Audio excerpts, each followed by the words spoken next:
जब एक दूसरे का सम्मान खो जाता है, एक दूसरे के बीच परस्पर प्रेम नहीं रहता है, समर्पण नहीं होता है, तो वो घर टूट जाता है, उस घर में फूट पड़ जाता है।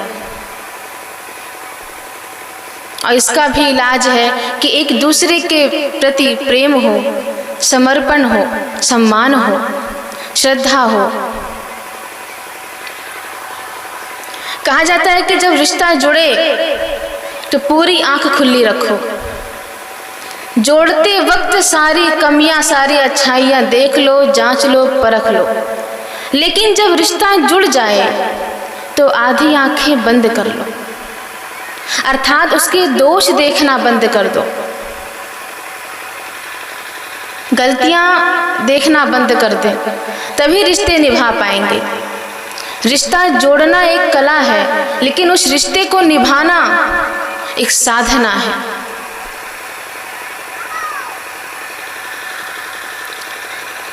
श्री राम, लक्ष्मण और माता जानकी, जब भगवान राम को वनवास हुआ 14 वर्ष का, तो राम और सीता जी, लक्ष्मण जी सीता जी भी साथ में गए थे। तो वन में रास्ते में एक गांव में एक वृक्ष के नीचे विश्राम कर रहे थे। तो उस गांव की जो वधूटियां थी, जो महिलाएं थी, बहुएं थी, वो माता जानकी को घेर कर बैठ गईं। परिचय पूछने लगी कि ये आपके कौन है, ये सांवले सरकार है, ये कौन है। तो उनकी मुस्कुराहट से मालूम पड़ गया कि ये तो इनके पति देव जी हैं। तो ठीक है, ये जो दूसरे भैया जी हैं गोरे, ये कौन है। तो माता जानकी परिचय देती है, सहज सुभाय सुभग तन गोरे, नाम लखन लघु देवर मोरे। परिचय में क्या कहती है कि सहज सुभाय सुभग तन गोरे और नाम लखन लघु देवर मोरे। इनका स्वभाव बहुत सरल है, ये बहुत सज्जन है, ये मेरे छोटे देवर हैं। अब आप बताइए, जिन जिन ने रामायण देखी है, सुनी है, पढ़ी है, लगभग सबने सुना पढ़ा होगा और टीवी में तो बराबर देखा होगा। लक्ष्मण जी का स्वभाव कहीं से मीठा है, कहीं से भी सरल है। हर बात पर जो धनुष बाण निकाल के बैठ जाते हैं। लेकिन माता जानकी कैसे परिचय देती है, क्योंकि हम परदेश में हैं, हमें अपने परिवार के सदस्यों की खामियां नहीं देखनी है, उनके दोषों का बाहर प्रदर्शन नहीं करना है।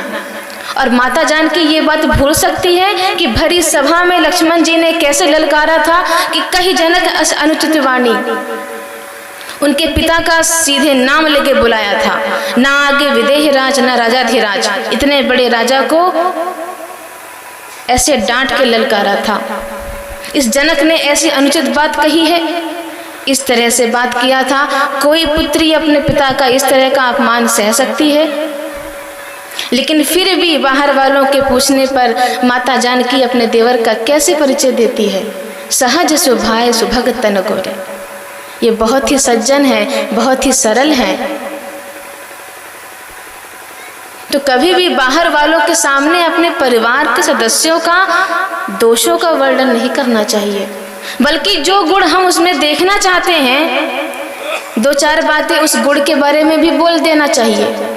उस सदस्य का आपके प्रति श्रद्धा जागेगी और वो प्रयास करेगा कि जो गुण नहीं है वो अपनाने का प्रयास करेगा।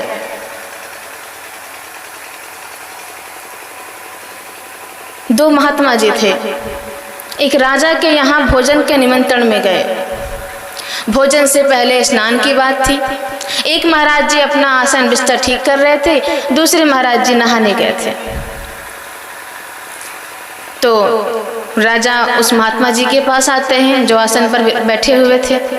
बोले, आपके साथ ये जो महात्मा जी हैं बड़े दयालु हैं, ज्ञानी मालूम पड़ते हैं, आपको अपने साथ रखा है ना? महात्मा ने कहा, काहे का ज्ञानी है? बैल है, एक से भले दो, हम ही सोच के अपने साथ लगाए रहते हैं। राजा ने कहा चलो ठीक है, कोई बात नहीं। अब जो स्नान करने गए थे वो वापस आकर बैठे, ये महात्मा जी स्नान करने गए। राजा ने फिर से ऐसी ही बात की दूसरे महात्मा से भी कि आपके साथ जो हैं वो बड़े दयालु हैं, दयावान मालूम पड़ते हैं, अपने साथ आपको लगाए रहते हैं। ये महात्मा जी भी वही बोलते हैं, काहे का ज्ञानी काहे का दयालु, वो क्या अपने साथ लगाएगा, मैंने अपने साथ लगा रखा है, घोड़ा है, खा खा के घोड़ा जैसा शरीर बना लिया है बस।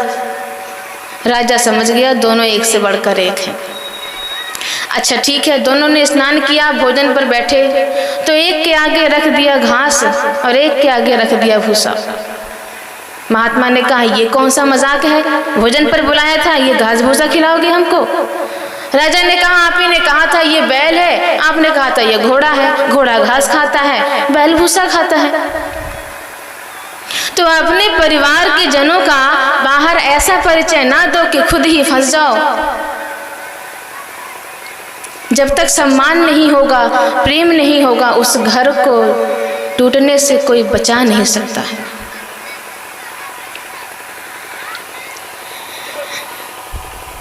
जब बेटे की शादी होती है माता कितनी खुश होती है, अपने बहू के स्वागत में लगी रहती है महीनों पहले से।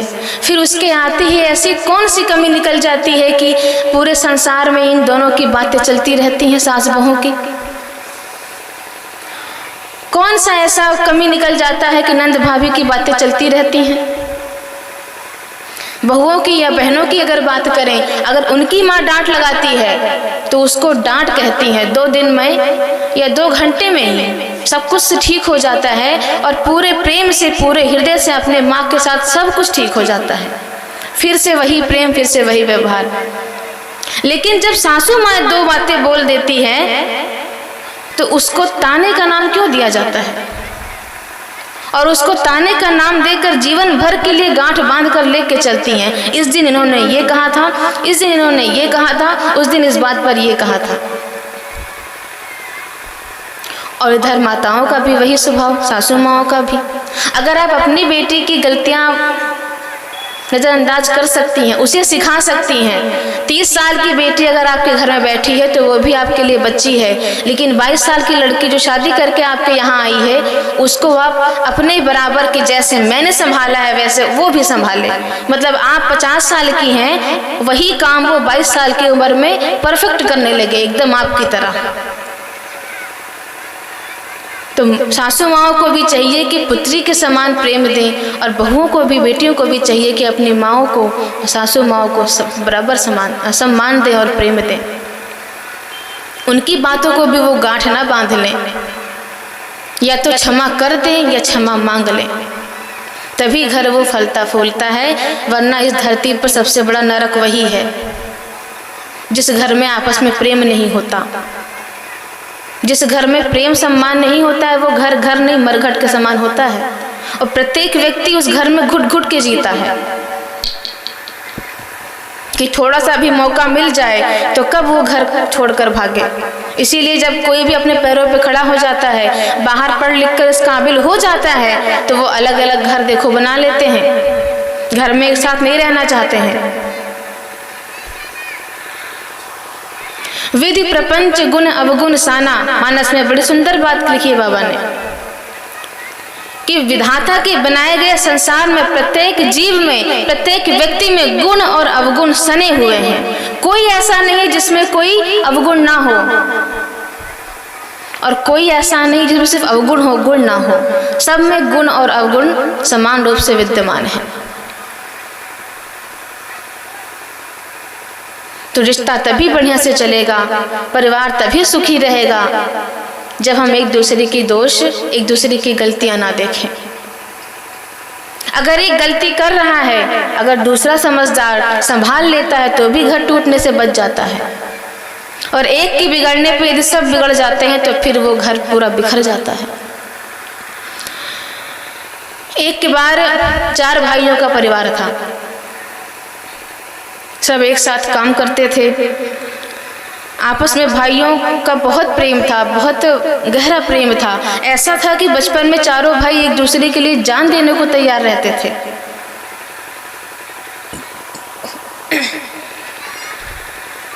लेकिन जैसे जैसे भाई सब बड़े हुए, विवाह हुआ एक दूसरे का, अपने अपने बालक हुए, तो भाई भाई दिखना कम हो गया।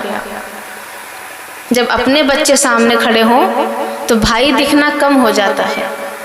बड़े भाई ने विचार किया कि हम अपने बच्चों को उच्च शिक्षा देंगे, आगे बढ़ाएंगे पढ़ाई के क्षेत्र में। ये तो यहाँ तक बात अच्छी थी। फिर कहा कि तुमको उनके बच्चों से आगे निकलना है। यहाँ आके सब गड़बड़ हो जाता है। हम अपने बच्चों को आगे बढ़ाएंगे ये तक ठीक है, लेकिन छोटे भाई के बच्चों से तुमको आगे निकलना है, उनसे अच्छा पहनना है, उनको पीछे करके दिखाना है, ये सिखाना गलत है। और धीरे धीरे ऐसे ही बैर बढ़ा, विरोध हुआ। अब चारों भाइयों ने कहा कि अब हम इस घर में एक साथ नहीं रह सकते। जो शुभ चिंतक थे उन्होंने समझाया कि अभी भी समय है, क्षमा मांग लो। बड़ों को कहा कि क्षमा कर दो। लेकिन यह है कि अहंकार जब अंदर आ जाता है तो व्यक्ति टूट जाता है, लेकिन झुकता नहीं है। अंगारे को समझना चाहिए कि उसका वजूद अंगीठी के अंदर है। जो अंगारा, जो कोयला थोड़ी सी हवा से, थोड़े से तूफान से उचटकर अंगीठी से अलग हो जाता है, वो बाद में राख हो जाता है, उसका कोई अस्तित्व नहीं रहता है। ऐसे ही अपने परिवार से जब व्यक्ति अलग हो जाता है, तो जो चारों भाई व्यापार एक साथ कर रहे थे, दिन दुगना रात चौगुना जो मेहनत करके कमा रहे थे, इतना ऊंचा व्यापार खड़ा किया था, सब धीरे धीरे धीरे धीरे गाड़ी रिवर्स में चलने लगी और एक दिन आकर सब समाप्त हो गया। तो एक बिखरा, उसके पीछे सब बिखर गए, सब बिगड़ गए, अब पूरा परिवार बिखर गया, पूरा परिवार तहस नहस हो गया। लेकिन यही दूसरी बात, अगर एक के बिगड़ने पर दूसरा समझदारी दिखाए तो टूटने से बच सकता है। ये तो जानने वाला परिवार है जिसकी बात मैं करने जा रही हूँ कि 3 भाइयों का परिवार था, पिताजी नहीं थे। पूरे परिवार में एक ही चूल्हा था, पूरे 20 लोगों का भोजन बनता था। इतना प्रेम, इतना सम्मान आपस में था कि कोई कुछ काम करता तो कोई किसी को टोकता नहीं था, पूछता नहीं था, शक नहीं करता था। प्रगाढ़ प्रेम था भाइयों में। तीनों एक साथ बहुत अच्छा से काम करते थे, बहुत अच्छे से परिवार चल रहा था कि संयोग से एक समय ऐसा आया कि छोटे भाई को ऐसा लगा कि उसको या उसकी पत्नी को इस घर में थोड़ा कम आंका जा रहा है। क्योंकि दोनों बड़े भाई जो थे वो विचार करते थे कि भाई अभी छोटा है, हमारे होते हुए उसको इतना बोझ क्यों उठाना पड़े। तो अगर कुछ कुछ कामों को लेकर वो उसको नहीं भी बताते थे तो उसने उस बात को गलत तरीके से लेना शुरू कर दिया कि शायद हमारे भाई हमसे कुछ छिपाते हैं। तो उसके चेहरे में, उसके व्यवहार में थोड़ा सा फर्क आने लगा कुछ समय में, और बड़े भाई ने ये बात भांप ली।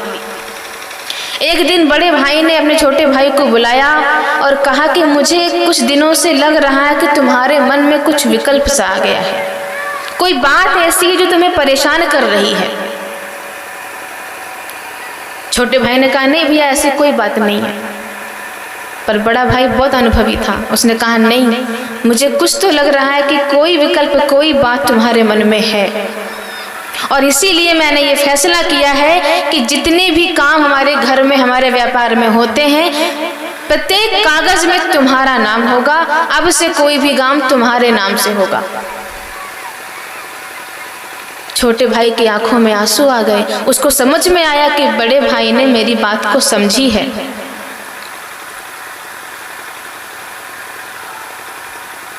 उसने हाथ जोड़ा, भैया ऐसा मत करिए, आज के बाद ऐसी गलती हमसे कभी नहीं होगी, मुझसे बहुत बड़ी भूल हो गई, मैंने आपके प्रेम को समझा नहीं। बड़े भाई ने कहा नहीं, ये तुम्हारा प्रेम है, पिताजी के बाद तुम दोनों ने मुझे पिता समान प्रेम दिया है, सम्मान दिया है, तो मेरा बड़प्पन भी कहता है कि मैं तुम लोगों के साथ गलत ना होने दूं, तुम्हारे मन की, तुम्हारे भावनाओं की भी मैं कदर करूं। इसलिए अगर मेरा तुम्हारा नाम नहीं होगा तो अब इस सभी कागज़ों पर हम तीनों भाइयों का नाम होगा। हम एक साथ काम करेंगे और एक दूसरे को श्रेय देंगे। तो देखिए, एक के बिगड़ने से वहाँ सब बिगड़ गया था और यहाँ एक के मन में थोड़ा विकल्प आया, दूसरे ने समझदारी से काम लिया तो परिवार टूटने से बच गया, बिखरने से बच गया। तो ये बहुत ही आवश्यक है कि घर में हम एक दूसरे की भावनाओं का सम्मान करें, बिना कहे एक दूसरे की परेशानियों को समझें, साथ मिलकर अगर कोई गलती भी कर रहा है तो भी उसका परस्पर साथ दें। हर जगह कड़वाहट पैदा करके चिल्ला के डांट के सब कुछ सही नहीं होता है। सबसे बुरी बात तो आजकल ये है, हम लोग बोलना बंद कर देते हैं, बात करना बंद कर देते हैं और फिर धीरे धीरे दूरियां ऐसी आती हैं कि घर बट जाता है। जितने भाई उतने हिस्से हो जाते हैं, माँ बाप का भी अलग हिस्सा हो जाता है। तो बात बंद नहीं करनी है। जिस तरह बड़े भाई ने बुलाकर छोटे भाई से बात किया, शंका जो थी उसका समाधान किया और हंसी खुशी परिवार फलने फूलने लगा।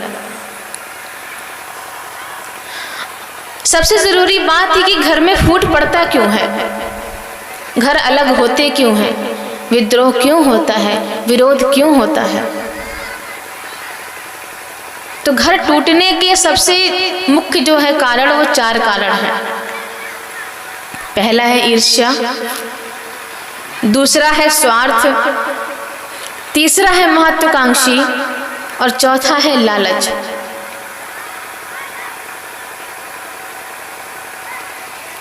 भाई भाई में ईर्ष्या है, बहनों में ईर्ष्या है, देवरानी जेठानी में ईर्ष्या है, एक दूसरे की प्रगति रोक देख नहीं पाते। दूसरे ने सामान ज्यादा ले लिया तो पहले को तकलीफ हो रही है, पहले ने ले लिया दूसरे को तकलीफ हो रही है। और जो खुद आपस में भाई भाई करते हैं, जो आपस में माताएं करती हैं, फिर वही बच्चों को सिखाती हैं। ये तो हर घर की कहानी है ना, हर घर में ऐसा होता है। और सबसे सामान्य बात बता रही हूँ, सबसे जनरल जो हर घर में होता है, जहाँ एक से ज़्यादा बहुएं आ जाती हैं। अगर बड़े बेटे की शादी हुई, बड़ी बहू आई, तब घर की परिस्थिति कुछ और थी। अब कुछ साल बाद जब छोटे बेटे का विवाह होता है और अगर फैसिलिटी या खर्चे या जो भी रस्म रिवाज उससे बेहतर हो गया, तब तो घर में घड़ी घड़ी महाभारत होनी है। हर रस्म पे, मेरे विवाह में तो ऐसा नहीं हुआ था, मेरे को तो इतना शगुन नहीं आया था, मेरे को तो इतना नहीं दिया गया था। होता है ना माता जी, हर घर में होता है, वहीं से शुरू होता है। और कुछ समय बाद ऐसा होता है कि बहुएं घर अलग कर लेती हैं और फिर वो वही चीज पीढ़ी दर पीढ़ी चलती रहती है। फिर वही बच्चे करते हैं, उनके बच्चे करते हैं। अपना खिलौना उसको मत देना, दूसरी माता सिखाती है तुम अपना खिलौना उसको मत देना। सिखाती कि नहीं सिखाती हैं? तो घर तोड़ने का काम कौन करता है? अब मैं स्त्री होके ऐसी बातें कर रही हूँ, पर जो सच है वो तो है। जब श्री राम, लक्ष्मण, शत्रुघ्न, भरत आंगन में खेल रहे होते हैं तो कौशल्या माता आती है तो पहले भरत जी को अपने गोद में उठाती है। प्रभु श्री राम पूछते हैं कि आपने पहले भरत को गोद में उठाया, मुझे क्यों नहीं उठाया? तो कौशल्या माता कहती हैं कि तुमको तुम्हारी माँ गोद में लेगी। तो तुम किसकी माँ हो? कौशल्या माँ कहती मैं भरत की माँ हूँ, तुम्हारी माता तो कैकेयी है। जब इस तरह के आदर्श परिवार में होंगे तो उस घर में बड़े से बड़ा तूफान आ जाए, कभी घर टूट नहीं सकता है।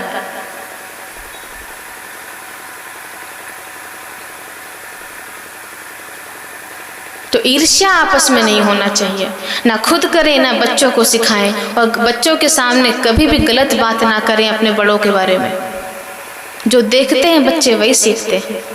दूसरी बात मैंने कही स्वार्थ में अंधा होकर व्यक्ति पतन के रास्ते पे चल पड़ता है, अनीति को अपना लेता है। एक परिवार में 4 भाई थे, 0 से स्टार्ट किया उन लोगों ने। बहुत बढ़िया काम चल रहा था, कोई एक दूसरे से पूछता नहीं था, कोई कितना भी काम बढ़ा सकता है। एक कोई ऐसा काम था, छोटे भाई ने प्रस्ताव रखा कि मैं ये काम शुरू करना चाहता हूँ। अब भाइयों के बीच में बात हुई कि इतना मुनाफा होना है। जब वो काम करके छोटा भाई लौटता है तो जितने मुनाफे की बात भाइयों के बीच में हुई थी उसका दुगना मुनाफा हो जाता है,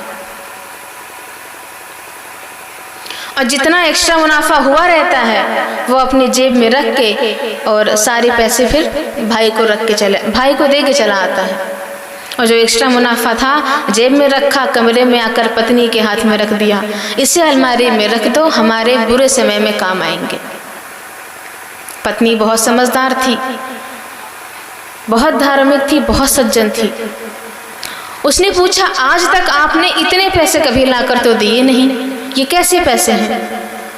तो व्यक्ति ने बताया कि जिस काम को लेकर मैं बाहर गया था उसमें एक्स्ट्रा मुनाफा हुआ है, ये वही पैसे हैं, इसे रख लो, बाकी जितने की बात भाइयों से हुई थी वो मैं उन्हें दे आया हूँ, हमारे बुरे समय में, विपदा में ये काम आएंगे।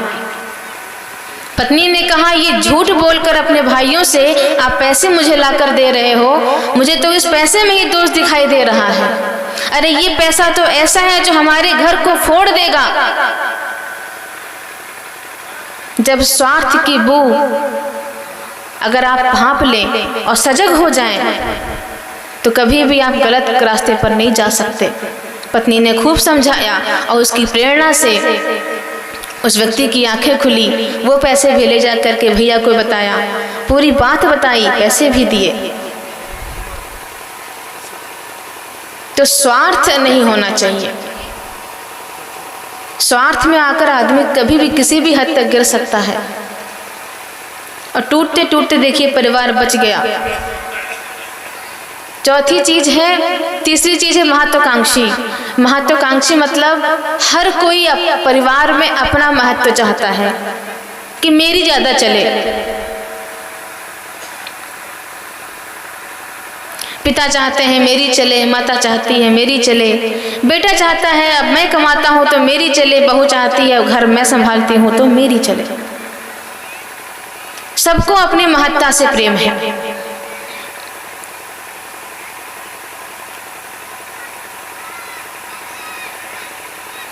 परिवार में प्रत्येक सदस्य का अपना अपना महत्व होता है, परिस्थिति के अनुसार, कार्य के अनुसार।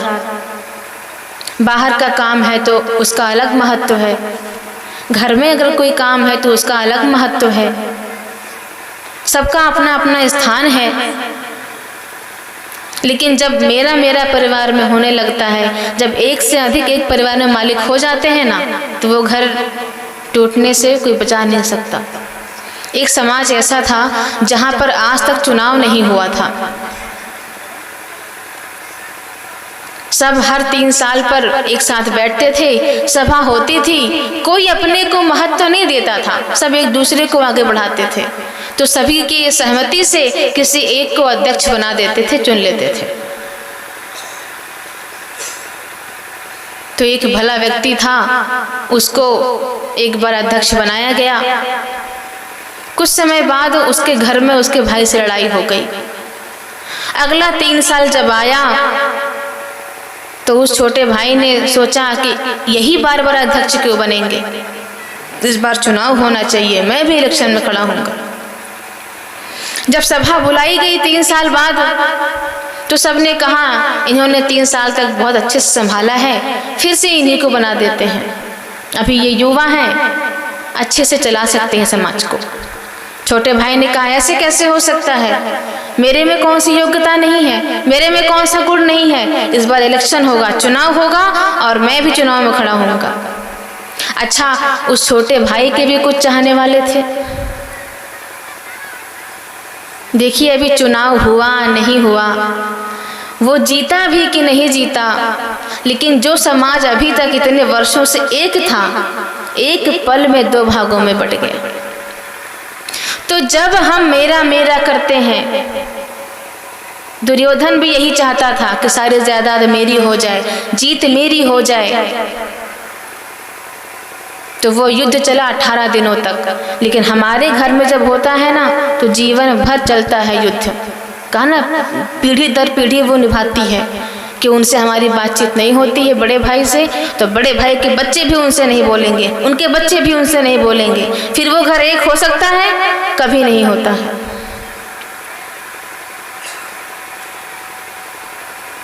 तो हम एक दूसरे का महत्व बनाकर रखें, अपना महत्व अपने आप बन जाएगा।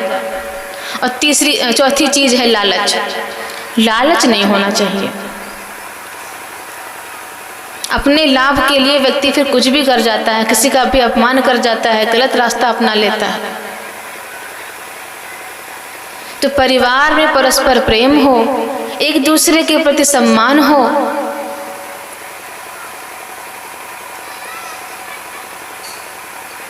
एक दूसरे के प्रति समर्पण हो, एक दूसरे का ख्याल रखें, उनके मन का, उनकी भावनाओं का, उनकी ज़रूरतों का, तभी वो परिवार फलता फूलता है। परिवार से अलग होकर कोई खुश रह नहीं पाता है, उस परिवार का विकास रुक जाता है, वो परिवार प्रगति नहीं कर पाता है।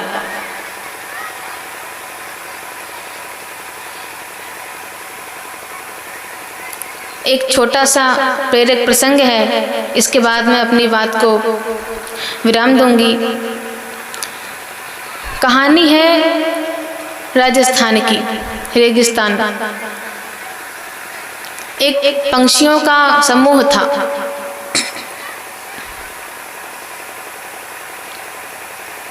वो सब एक साथ हमेशा रहते थे। आते जाते बहेलिया ने देख लिया कि यहाँ पर पक्षियों का झुंड रहता है, तो दूसरे दिन वो जाल लेकर के आया।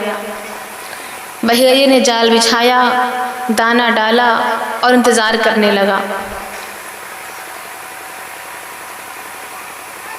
दाने देखे तो जो मुख्य पंछी था उस समूह का, उसने कहा ध्यान रखना, जाल भी बिछाया हुआ है, लालच नहीं करना है हमें। तो दूसरे ने कहा कोई बात नहीं, हम रेगिस्तान में रहते हैं, बहुत सारे कांटे वाले पौधे हैं, हम दाना चुन लेंगे, फिर एक साथ जोर लगाएंगे, जाल लेकर उड़ जाएंगे और किसी नागफनी के कांटेदार पौधे पर बैठेंगे तो जाल उस पौधे में फंस जाएगा और हम नीचे से आज़ाद हो जाएंगे। यही योजना बनाई और सब पंछी चले गए दाना चुगने के लिए।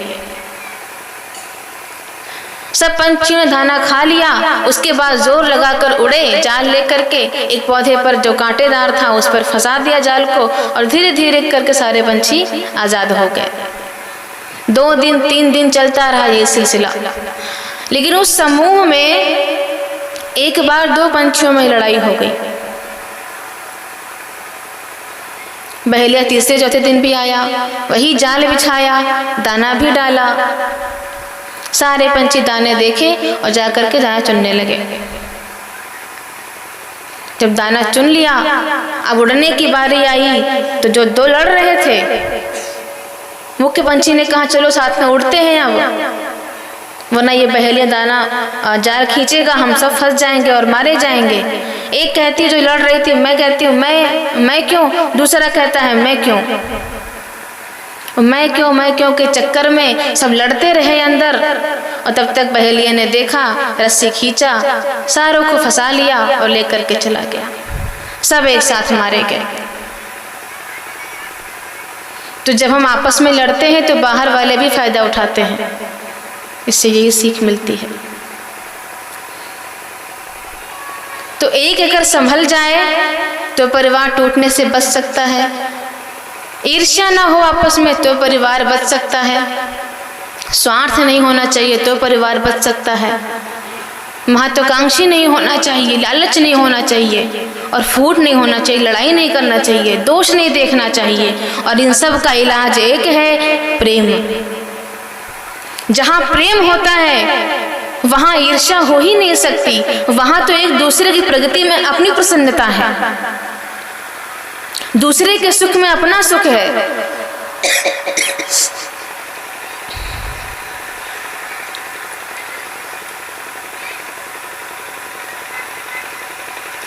जब हमारे परिवार में प्रेम होगा तो हम अपना महत्व नहीं देखेंगे, दूसरे का देखेंगे। प्रेम होगा, जहाँ प्रेम होता है वहाँ स्वार्थ नहीं होता, वहाँ कोई अपना लाभ नहीं देखता, और झगड़ा तो हो ही नहीं सकता। हाँ, झगड़ा इस चीज़ का हो सकता है कि पहले आप। छोटा भाई प्रेम में यही बोलेगा पहले बड़े भाई, बड़ा भाई बोलेगा प्रेम में कि पहले छोटा भाई। तो इस तरह परिवार को हम बचा सकते हैं।